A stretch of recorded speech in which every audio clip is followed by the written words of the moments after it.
नमस्कार मित्रों, RV IAS PCS classes में आप सभी का हार्दिक स्वागत है। आज हम यहाँ इतिहास और भूगोल के महत्वपूर्ण प्रश्नों को लेकर आए हैं और इनकी व्याख्या भी होगी। यह प्रश्न पीसीएस, आईएएस एवं अन्य परीक्षाओं में पूछे गए हैं, तो बहुत महत्वपूर्ण वीडियो है। देखिए, क्वालिटी ख़राब है लेकिन मटेरियल में दम है।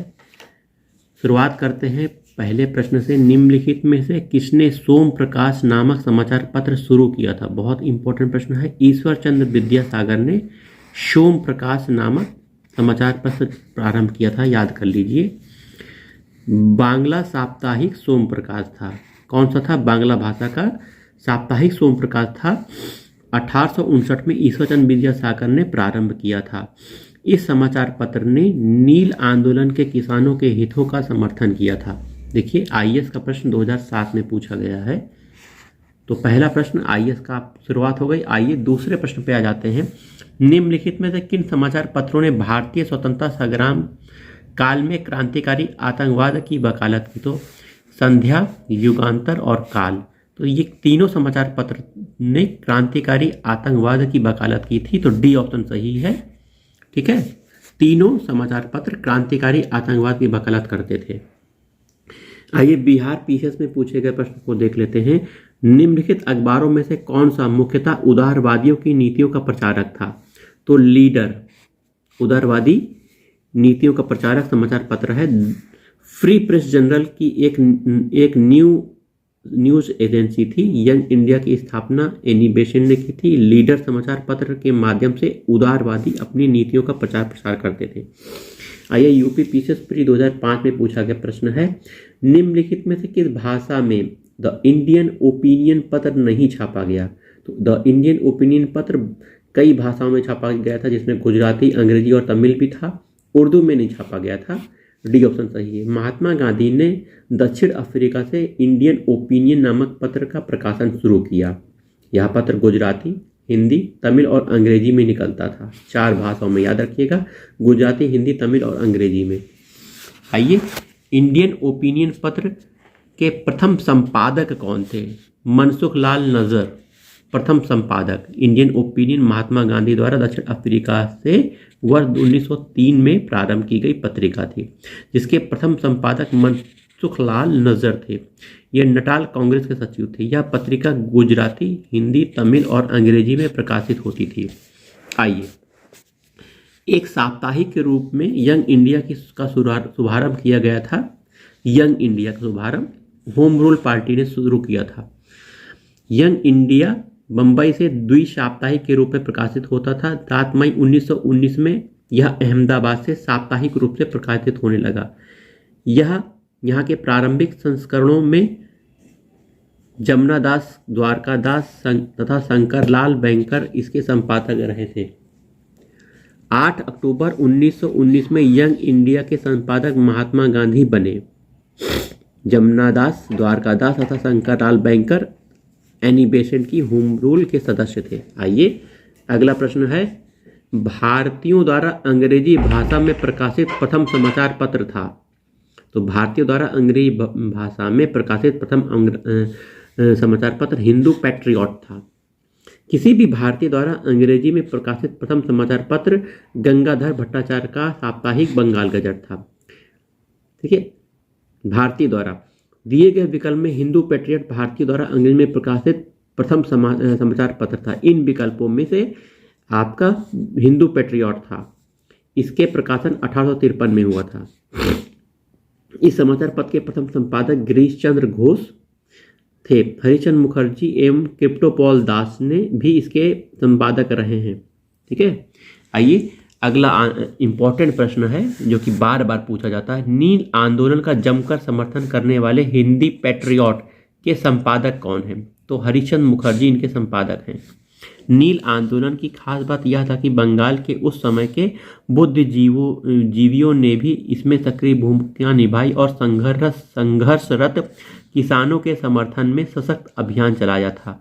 नील आंदोलन इतिहास में अपनी मांगों को लेकर किए गए आंदोलन में सर्वाधिक व्यापक और जुझारू था। बंगाल का नील विद्रोह शोषण के विरुद्ध किसानों की सीधी लड़ाई थी। हिंदी पैट्रियट के संपादक हरिश्चंद्र मुखर्जी ने तो इस आंदोलन में काफ़ी काम किया। हिंदी पैट्रियट के पहले 2 वर्ष 1853 और 55 में गिरीश चंद्र घोष संपादक थे। 1855 में हरिश्चंद्र मुखर्जी इनके संपादक हो गए। वह निर्भीकता से बागान मालिकों के अत्याचारों की पोल खोलने और सताए हुए किसानों की सहायता में लग गए। 1861 में कृष्णदास पॉल इसके संपादक बने। वह ब्रिटिश शासन के प्रशंसक थे तथा ब्रिटिश उदारवाद का प्रतिपादन करते थे। उनके प्रभाव से हिंदी पैट्रियट उच्च मध्यवर्गीय बंगाली जमींदारों के हितों का प्रतिनिधित्व करता था। आइए, पीसीएस परीक्षा 1996 में पूछा गया प्रश्न है, अंग्रेजी साप्ताहिक वंदे मातरम निम्नलिखित में से किसने अपने को संबद्ध किया था? तो अरविंद घोष इससे संबंधित थे। अंग्रेजी साप्ताहिक वंदे मातरम के साथ अरविंद घोष संपादक के रूप में जुड़े थे। ठीक है। बिहार में पूछा गया प्रश्न है, निम्नलिखित में से किस अखबार का प्रकाशन पटना से होता था? इंडियन नेशन का प्रकाशन पटना से होता था। 1931 में दरभंगा के महाराज कामेश्वर सिंह ने द इंडियन नेशन की स्थापना की। इसका प्रकाशन पटना से होता था। तो पटना से इंडियन नेशन का प्रकाशन होता था। स्वदेश वाहिनी के संपादक कौन थे? पिल्लई थे। स्वदेश के रामकृष्ण पिल्लई थे। सीवी रामन पिल्लई नहीं है, ये गलत है, ये ऑप्शन आपका गलत है। स्वदेश वाहिनी के संपादक आपके रामकृष्ण पिल्लई, देखिए सी ऑप्शन सही है, रामकृष्ण पिल्लई स्वदेश वाहिनी अथवा स्वदेशाभिमानी के संपादक रामकृष्ण पिल्लई थे। रामकृष्ण पिल्लई का जन्म 1878 में ट्रावणकोर राज्य में नयातीनकारा के नायर परिवार में हुआ था। अंग्रेजी पत्र इंडिपेंडेंट से जुड़ा था मोतीलाल नेहरू से। भारत के लिए स्वशासन की मांग करते हुए मोतीलाल नेहरू ने अंग्रेजी पत्र इंडिपेंडेंट प्रारंभ किया था। आइए, मिलान करने वाला आ गया है, तो मिलान करने वाले प्रश्नों को भी देख लेते हैं। किस भाषा में है यह पूछा गया। भारत मित्र देखिए हिंदी भाषा में है। पहले का तीसरा ऑप्शन सही है। देखिए पहले का तीसरा, तो सी ऑप्शन आपका सही हो चुका है अपने आप। और राष्ट्र मित्र आपका मराठी भाषा में है। दूसरे का चौथा हो गया, देखिए सही है। प्रजा मित्र आपका गुजराती भाषा में है। और नायक आपका बंगाली भाषा में है। डी का 1, देखिए सी ऑप्शन आपका सही है। ठीक है। पीसीएस परीक्षा 2012 और आरओ 2013 में पूछा गया प्रश्न है। ठीक है। आइए, फिर मिलान करने वाला आया हुआ है प्रश्न, जो कि आपके सामने पूछा गया है। संस्थापक के नाम पूछा है। दैनिक आज, द लीडर, नेशनल हेराल्ड और पायनियर। देखिए पायनियर जॉर्ज एलन का है। सबसे पहले द पायनियर देख लीजिए, सबसे नीचे जॉर्ज एलन। तो ये ऑप्शन आपके सही हो रहे हैं, ये गलत है। ठीक है। एसी में आंसर होगा। नेशनल हेराल्ड आपका जवाहरलाल नेहरू संबंधित है, हमारे जवाहरलाल नेहरू हो गया। Pioneer the George Allen. National Herald Jawaharlal Nehru. The leader आपका मदन मोहन मालवीय, ML मालवीय, सॉरी मदन मोहन मालवीय होगा। और दैनिक आज शिव प्रसाद गुप्ता की है। ठीक है, शिव प्रसाद गुप्ता। तो पहले का चार, तो ये आपका ए ऑप्शन सही है। ए ऑप्शन सही है। ठीक है। आइए, राजस्थान में पूछा गया एक प्रश्न है। कानपुर से प्रकाशित किस समाचार पत्र के माध्यम से विजय सिंह पथिक ने बिजौलिया आंदोलन को संपूर्ण भारत में चर्चा का विषय बना दिया था? तो प्रताप, कानपुर से प्रताप समाचार पत्र प्रकाशित होता था, जो कि किसान आंदोलन उदयपुर राजा की बड़ी जागीर बिजौलिया में हुआ था। राजस्थान का पहला किसान आंदोलन। किसानों पर अनेक प्रकार की लगानें लग गई थीं। इन लगानों के विरोध में आंदोलन भी हुआ था। 1913 में आंदोलन का नेतृत्व साधु सीताराम दास ने किया था। बिजौलिया आंदोलन के बारे में बता रहे हैं। साधु सीताराम दास ने इसका आंदोलन का नेतृत्व किया था। 1915 में इसका नेतृत्व फिर विजय सिंह पथिक ने किया। विजय सिंह पथिक ने गणेश शंकर विद्यार्थी के प्रताप के माध्यम से बिजौलिया के किसान आंदोलन को अखिल भारतीय स्तर पर पहुंचा दिया। तो प्रताप गणेश शंकर विद्यार्थी कानपुर से संबंधित समाचार पत्र है। आइए, हरिजन के प्रारंभकर्ता कौन थे? हमारे गांधी जी थे। सिंपल सा क्वेश्चन है।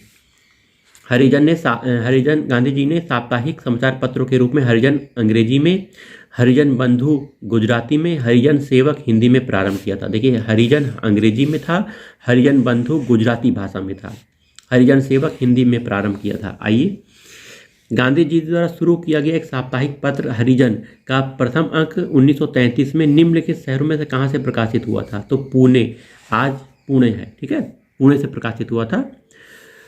हरिजन का प्रथम अंक 1933 में यरवदा जेल, पुणे, महाराष्ट्र से प्रकाशित हुआ था। तो जेल में रहते हुए कौन सा साहित्यिक पत्र गांधी जी का प्रकाशित हुआ था? हरिजन प्रकाशित हुआ था। Central jail Yerwada, central jail Pune में स्थित है। मराठी पाक्षिक बहिष्कृत भारत किसने आरंभ किया था? अंबेडकर साहब ने किया था। इंपॉर्टेंट है, याद रखिएगा, अंबेडकर साहब ने बहिष्कृत भारत मराठी पाक्षिक समाचार पत्र प्रारंभ किया था। चलिए अगला प्रश्न मुगल काल से है। प्रश्न है, जहांगीर ने थॉमस रो को कहाँ मिलने का अवसर दिया था? तो अजमेर में मिलने का अवसर दिया था थॉमस रो को। सर थॉमस रो जनवरी 1616 में अजमेर में जहांगीर से पहली बार मिला था। थॉमस रो 1915 में भारत आया था, ठीक है, भारत में 1615 में भारत आया था और 1619 तक रहा था। 1619 में वह जहांगीर का फरमान लेकर इंग्लैंड लौट गया। मुगल दरबार में अंग्रेजों को इसी प्रकार स्वागत होता रहेगा, ये फरमान था। भारत में इंग्लैंड का कौन सा दूत जहांगीर के पीछे अजमेर से मांडू आया? तो सर थॉमस रो अजमेर से मांडू आया था। सर थॉमस रो मुगल दरबार में 1616 में आया। बादशाह के साथ मांडू, अहमदाबाद, अजमेर जैसे अनेक स्थानों पर जाने का अवसर मिला। वह बादशाह के साथ शिकार भी खेलने गया था। तो सर थॉमस रो के बारे में है। बादशाह कौन था? जहांगीर था। आइए, एक डच पर्यटक जिसने जहांगीर के शासनकाल का मूल्यवान विवरण दिया है, तो फ्रांसिस्को पेल्सर्ट ने जहांगीर के शासनकाल का वर्णन दिया है। पीटर मुंडी देखिए इटली का यात्री था, शाहजहां के शासनकाल में आया था। निकोलो मनुची इटली का यात्री था जो उत्तराधिकार युद्ध के समय भारत आया था।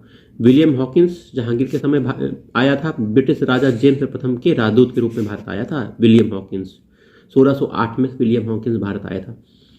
फ्रांसिस्को पेल्सर्ट डच पर्यटक था, जहांगीर के समय भारत आया था। पेल्सर्ट अपनी पुस्तक रीमांस्ट्री में जहांगीर के समय का अद्भुत विवरण मिल गया है। तो डच पर्यटक जहांगीर के समय भारत आया था।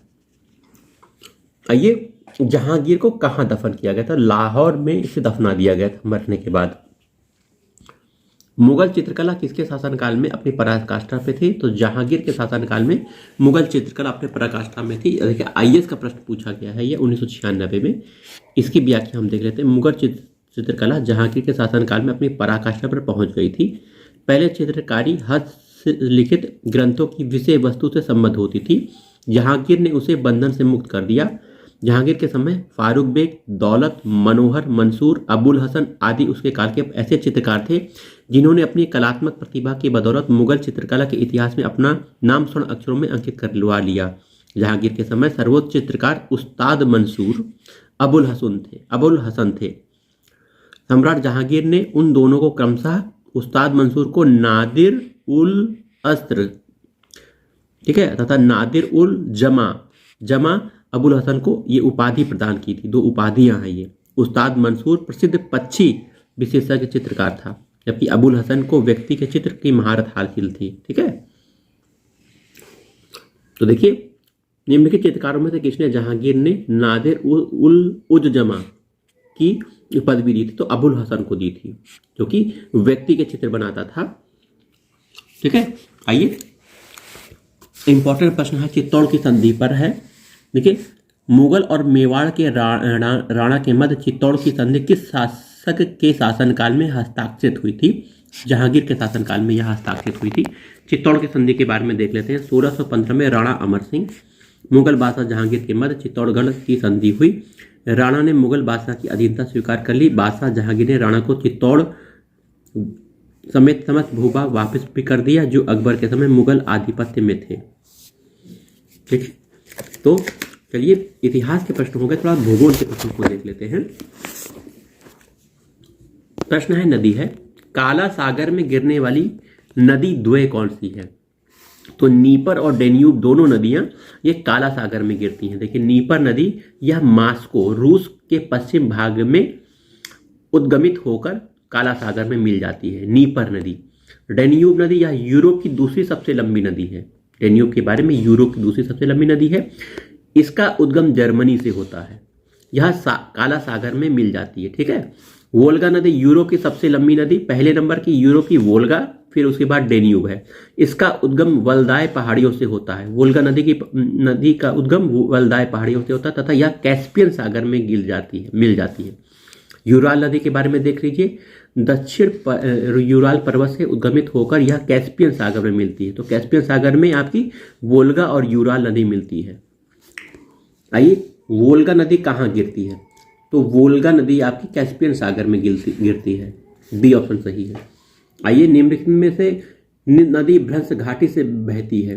तो राइन नदी भ्रंश घाटी में बहती है। आइए, स्विस आल्प्स पर्वत पर स्थित रेन वॉल्डहॉर्न ग्लेशियर से निकलने वाली राइन नदी भ्रंश घाटी रिफ्ट वैली से होकर प्रवाहित होती है और उत्तरी सागर में समुद्र में मिल जाती है।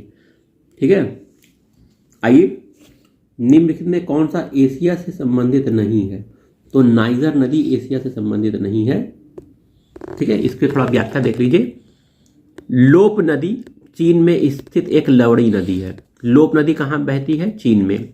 अमूर नदी ये 2900 किलोमीटर की लंबाई में प्रवाहित होती तथा चीन तथा रूस की सीमा भी बनाती है। चीन और रूस की सीमा अमूर नदी बनाती है। नाइजर नदी देखिए, नाइजर नदी यह पश्चिमी अफ्रीका में फूटा जलौन पठार से निकलकर गिनी के खाड़ी में मिल जाती है। एशिया से संबंधित न होकर यह अफ्रीका से संबंधित है। ठीक है। तो नाइजर ही आंसर था। टिग्रिस नदी यह पूर्वी तुर्की में स्थित टॉरस पर्वत से निकलती है। इराक में यूफ्रेटस नदी से मिलकर इराक के दक्षिणी भाग पर स्थित बसरा के पास फारस की खाड़ी में मिल जाती है।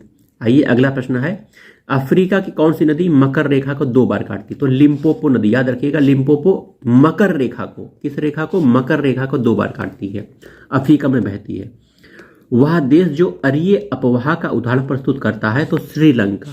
श्रीलंका देश अरीय अपवाह का उदाहरण प्रस्तुत करता है। आइए, महावेली गंगा एक नदी है श्रीलंका की। श्रीलंका में महावेली गंगा बहती है। श्रीलंका की नदियां साधारणतः छोटी होती हैं, उच्च भूभाग से बाहर की ओर अरीय रूप से बहती हैं। महावेली गंगा श्रीलंका की सबसे लंबी नदी है, 335 किलोमीटर है इसकी लंबाई। ठीक है। आइए, इसमें देखिए कौन सा सुमेलित नहीं है? तो यूक्रेन देश में नीपर नदी बहती है, इटली में पो नदी, जर्मनी में राइन नदी और रोन नदी स्पेन में नहीं बहती। यही आपका आंसर सही है। तो रोन नदी आपकी स्विट्जरलैंड के जेनेवा से होकर बहती हुई भूमध्य सागर के लियोन खाड़ी में गिरती है। आइए, एशिया की विशाल नदी मेकांग निम्नलिखित देशों में से किसमें नहीं बहती है? तो एशिया की विशाल नदी मेकांग है, जो कि चीन, कंबोडिया और लाओस में बैठती है। चीन, कंबोडिया, लाओस में होती है, मलेशिया में नहीं बहती है। मेकांग नदी तिब्बत के पठार से निकलकर चीन के यूनान प्रांत, Myanmar, Laos, Thailand, Cambodia, Vietnam में प्रवाहित होती है और दक्षिणी चीन सागर में गिर जाती है। मेकांग नदी के बारे में है। मलेशिया में यह नदी नहीं बहती है। तो आपका आंसर मलेशिया होगा। बी ऑप्शन सही है। ठीक है। उस नदी का नाम बताना है जिसके तट पर फ्रांस की राजधानी पेरिस स्थित है। तो सीन नदी फ्रांस की राजधानी पेरिस के निकट है, बहती है। ठीक है। सीन नदी। पोटोमैक नदी यह दक्षिणी पश्चिमी मैरीलैंड से प्रवाहित होकर वाशिंगटन डीसी तथा उसके आगे चलकर चेसिपीक खाड़ी में गिरती है। तो वाशिंगटन में बहने वाली नदी, वाशिंगटन अमेरिका का बहुत अच्छा प्रदेश है, यहाँ पोटोमैक नदी बहती है वहां पर। ठीक है, ये याद रख लीजिएगा आप लोग।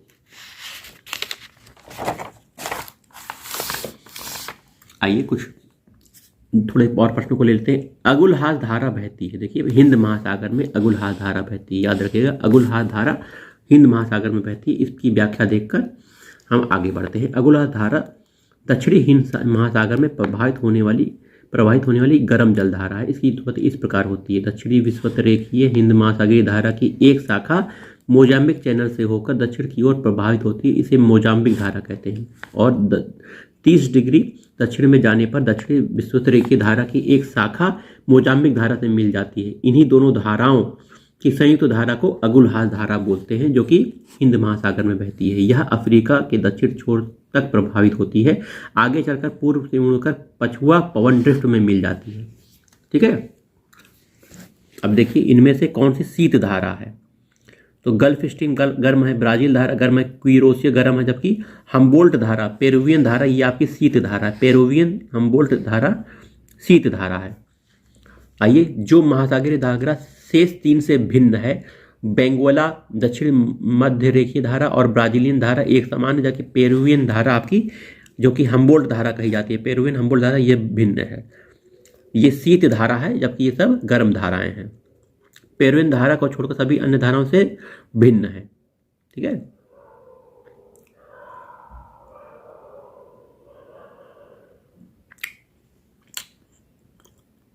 आइए, निम्नलिखित में कौन सा सुमेलित नहीं है।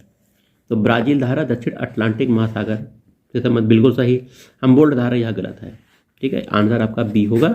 गल्फ स्ट्रीम उत्तरी अटलांटिक महासागर में बहती है, अगुलहास धारा हिंद महासागर में बैठती है। ठीक है, तो आइए एक और प्रश्न देख लेते हैं। निम्नलिखित समुद्री धाराओं में से कौन सा हिंद महासागर धारा नहीं है। तो अगुलहास धारा हिंद महासागर की है, मोजाम्बिक धारा हिंद महासागर की है, दक्षिणी हिंद महासागरीय धारा है, जबकि बेंगोला धारा हिंद महासागर की नहीं है। डी ऑप्शन सही है। बेंगोला धारा एक ठंडी धारा है जो कि दक्षिणी अटलांटिक महासागर में बहती है। ठीक है, आइए अगला प्रश्न देख लेते हैं। निम्नलिखित में से दक्षिणी अटलांटिक महासागर की शीतल धारा कौन सी है। दक्षिणी अटलांटिक महासागर की शीतल धारा बेंगोला धारा है। दक्षिणी अटलांटिक महासागर में एकमात्र शीतल जल धारा बेंगोला करंट प्रवाहित होती है। यह दक्षिण अफ्रीका के पश्चिमी तट के सहारे उत्तर दिशा में प्रवाहित होकर आगे चलकर यह धारा दक्षिण विश्वोत्तरी की धारा में मिल जाती है। ब्राजील धारा ब्राजील के तट पर बहने वाली उत्तर से दक्षिण प्रवाहित होने वाली गर्म जल धारा है। कनारी धारा उत्तरी अटलांटिक महासागर में उत्तर पश्चिमी अफ्रीका के पश्चिमी तट पर उत्तर से दक्षिण को प्रवाहित होने वाली एक ठंडी जल धारा है। कनारी ठंडी धारा। अगुलहास हिंद महासागर में, दक्षिणी हिंद महासागर में उत्तर से दक्षिण में प्रवाहित होने वाली गर्म जल धारा है। अगुलहास गर्म जल धारा है। चलिए मिलते हैं अगले वीडियो में।